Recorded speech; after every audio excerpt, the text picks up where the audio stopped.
साथियों सब्सक्राइब करें चैनल को निशुल्क टेस्ट सीरीज से जुड़ने के लिए। और अगर आपको ये वीडियो दिखने में क्वालिटी में कोई प्रॉब्लम आ रही है तो राइट साइड में दिए गए सेटिंग के बटन को दबाएं, क्वालिटी को इंक्रीज करें, आपको ये वीडियो क्लियर दिखेगा। आज अब अगला टॉपिक देखते हैं, क्षारीय मृदा धातु तत्व। सबसे पहले कैल्शियम क्लोराइड। क्षारीय मृदा धातुओं के अंदर मुख्यतः कैल्शियम मैग्नीशियम का हम अध्ययन करते हैं। कैल्शियम का ज्यादातर उपयोग हम देखते हैं कि मिल्क फीवर, विभिन्न प्रकार की बीमारियों के अंदर कैल्शियम उपयोगी है। तो हम देखते हैं सबसे पहले कैल्शियम क्लोराइड मिल्क फीवर के अंदर ये ओरल रूप के अंदर देने के काम आता है। एक्लेम्पशिया कुत्तों के अंदर होने वाली, कुतिया के अंदर होने वाली बीमारी है। ये प्रेगनेंसी के वक्त प्रेग्नेंट होती है एक्लेम्पशिया, जिसके अंदर कैल्शियम की कमी हो जाती है। डायूरेटिक के रूप में काम करता है कैल्शियम क्लोराइड। इसी तरह से रक्त का थक्का जमाने के भी काम में आता है। रक्त का थक्का जमाने के काम आता है, रक्त स्त्राव को रोकता है, रक्त स्त्राव को रोकने का काम करता है। अस्थि व दूध के निर्माण व पल्मोनरी टीबी के अंदर भी कैल्शियम क्लोराइड उपयोगी होता है। इस तरह से हमने कैल्शियम के विभिन्न प्रकार के उपयोग है, क्योंकि विभिन्न प्रकार की बीमारियों के अंदर भी कैल्शियम उपयोगी है और शरीर के अंदर विभिन्न प्रकार के कार्यों के अंदर कैल्शियम बहुत उपयोगी है, जैसे रक्त का थक्का जमाना, अस्थि दुग्ध का निर्माण इत्यादि चीजों में कैल्शियम उपयोगी होता है। अगला हम देखें कैल्शियम ग्लूकोनेट। तो इसका भी समान वही उपयोग है जैसे कैल्शियम क्लोराइड का उपयोग होता है। सेम ये भी मिल्क फीवर में, एक्लेम्पशिया में डाययूरेटिक के रूप में काम आता है, रक्त का थक्का जमाता है। कैल्शियम ग्लूकोनेट, हम कैल्शियम ग्लूकोनेट की ड्रिप चढ़ाते हैं जिसे सीबीजी के नाम से हम जानते हैं। माइपैक्स के रूप में बाजार में उपलब्ध होती है। कैल्शियम ग्लूकोनेट इसमें 83% और बोरिक अम्ल इसमें 17% होता है। बोरिक अम्ल इसमें इसलिए मिलाया जाता है ताकि जब ड्रिप के रूप में कैल्शियम दिया जाता है तो वह हृदय की संकुचन की गति को बढ़ा देता है, हृदय की उत्तेजना को बढ़ाता है, हृदय कार्डियक मसल्स की उत्तेजना को बढ़ा देता है। बोरिक अम्ल डालने से उसकी उत्तेजना कम हो जाती है, इसलिए कैल्शियम बोरोग्लूकोनेट के रूप में ड्रिप चढ़ाई जाती है। आगे देखिए कैल्शियम लैक्टेट। ये ओरल पाउडर के रूप में या मुख्य रूप से दिया जाने वाला कैल्शियम है, सबसे ज्यादा काम में आने वाला कैल्शियम लैक्टेट। फिर आगे देखें कैल्शियम फास्फेट। कैल्शियम फास्फेट जो है पाइका रोग के अंदर बहुत उपयोगी है। पाइका रोग वह होता है जिसके अंदर जानवर अवांछित चीजों को, जो कि खाने योग्य पदार्थ नहीं होते, उनको खाते हैं, तो उसे हम पाइका कहते हैं। फास्फोरस की कमी से, नमक की कमी की वजह से पाइका रोग होता है।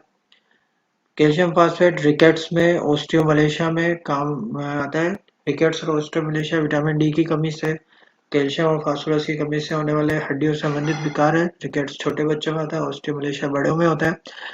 इसके अलावा कैल्शियम फास्फेट एंटासिड के रूप में काम आता है, बोन मील के रूप में भी काम में आता है।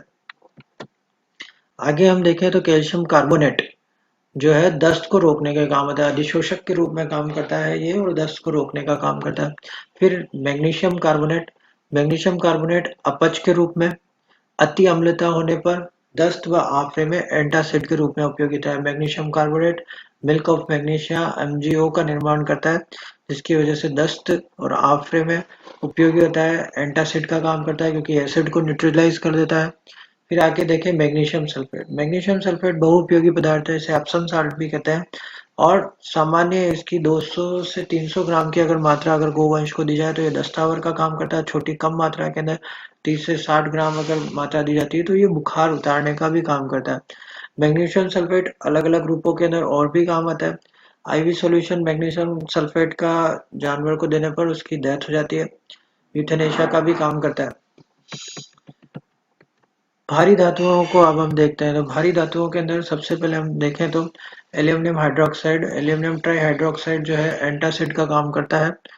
पेप्टिक अल्सर इत्यादि के अंदर बहुत उपयोगी होता है। आगे हम देखें केओलिन, चिकनी मिट्टी या गेरू। ये भी जैसा हमने कैल्शियम कार्बोनेट के रूप में देखा था, यह दस्त को अधिशोषक के रूप में, दस्त में अधिशोषक के रूप में काम करती है और मल को गाढ़ा करने का काम करती है, जिससे दस्त के अंदर फायदा मिलता है। आगे हम देखें लेड एसीटेट। लेड एसीटेट, इसका उपयोग सफेद लोशन के निर्माण में होता है। व्हाइट लोशन के निर्माण में, सफेद लोशन के निर्माण में ये स्थानीय निश्चेतक के रूप में काम करता है, ठंडापन लाता है। तेज दस्त होना, रक्तस्राव और पेचिश के अंदर ये इंटेस्टाइनल एस्ट्रिंजेंट के रूप में काम करता है।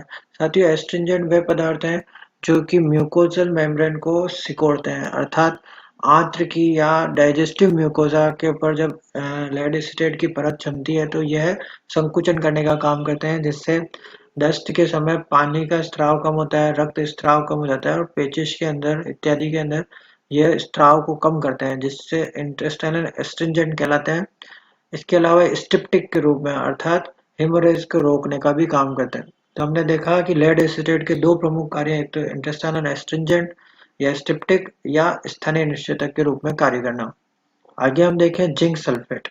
जिंक सल्फेट आंखों के संक्रमण के अंदर उपयोगी है। इसके साथ साथ लेड एसीटेट के अंदर मिलाकर इसका सफेद लोशन बनाया जाता है। सफेद लोशन, व्हाइट लोशन का उपयोग, व्हाइट लोशन दो पदार्थों से मिलकर बना है, एक तो जिंक सल्फेट और दूसरा लेड एसीटेट। आगे हम देखें जिंक कार्बोनेट, इसका सामान्य नाम केलामाइन है और जिंक कार्बोनेट से निर्मित लोशन को केलामाइन लोशन कहते हैं। ये एंटीसेप्टिक का काम करता है। लोशन की डेफिनेशन हम पहले आगे देख चुके हैं। आगे हम देखें तो नीला तोता और हरा तोता।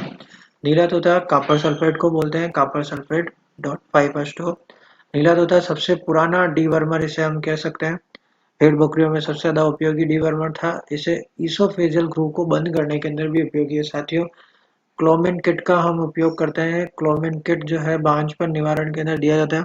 क्लोमिन किट के अंदर दो प्रमुख अवयव होते हैं, एक कॉपर सल्फेट और दूसरा क्लोमिफिन साइट्रेट जो कि GnRH का एनालॉग है। इसका उपयोग, चूंकि GnRH को अगर रोमन रेटिकुलम ओमेसम में जाने पर उसका किण्वन हो जाएगा, इसलिए उसे सीधा अबोमेसम में पहुंचाना होता है। कॉपर सल्फेट की पहले दो गोलियां दी जाती है, उसके 20 से 25 मिनट के पश्चात क्लोमिफेन साइट्रेट को दिया जाता है। कॉपर सल्फेट की दो गोलियां ईसोफेजियल ग्रुप को बंद कर देती है जिससे भोज्य पदार्थ या फीड डायरेक्ट ओबोमसम में चला जाता है।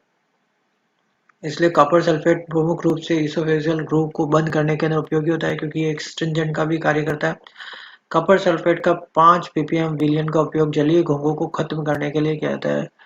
लिवर फ्लुक्स को लिवर फ्लुक का जो ट्रांसफर होस्ट होता है वो जलीय घोंघे होते हैं, इसलिए लिवर फ्लुक को ट्रांसफर हो चुके जलीय घोंघे होते हैं, तो इनको नष्ट करने के लिए कॉपर सल्फेट का उपयोग किया जाता है। आगे देखें फेरस सल्फेट, इसे हरा तोता भी कहते हैं। इसका उपयोग घोड़ों के अंदर एस्केरिड्स या डीवर्मर के रूप में निर्माण के अंदर होता है।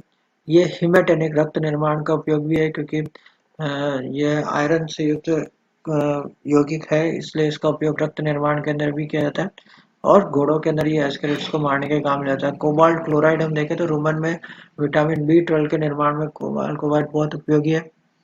साइनोकोबालामिन विटामिन B12 जो है कोबाल्ट की उपस्थिति के अंदर ही रूमन के बैक्टीरिया के द्वारा निर्मित किया जाता है। आगे हम देखते हैं मेटेलॉइड्स। मेटेलॉइड उन्हें कहेंगे जो कि धातु जैसे तत्व हैं लेकिन अधातु तत्व हैं, जैसे कि बिस्मथ। तो बिस्मथ को उपयोग बिस्मथ कार्बोनेट का उपयोग घावों पर एंटीसेप्टिक के रूप के अंदर किया जाता है।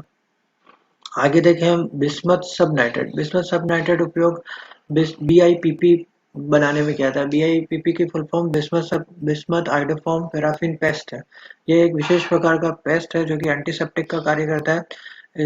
इसमें आयोडोफॉर्म होता है, आयोडीन होता है और ये घाव पर लगाया जाता है। इसकी घोंस तैयार किया जाता है, घाव पर लगाया जाता है। बिस्मथ सब नाइट्रेट घाव को भरने के काम में आता है। आगे हम देखें एंटीमनी से संबंधित यौगिक। तो एंटीमनी से संबंधित यौगिक दो यौगिक प्रमुख रूप से काम आते हैं। पहला हम देखें टार्टर एमेटिक। टार्टर एमेटिक, उसका दूसरा नाम पोटेशियम एंटीमनी टार्टरेट।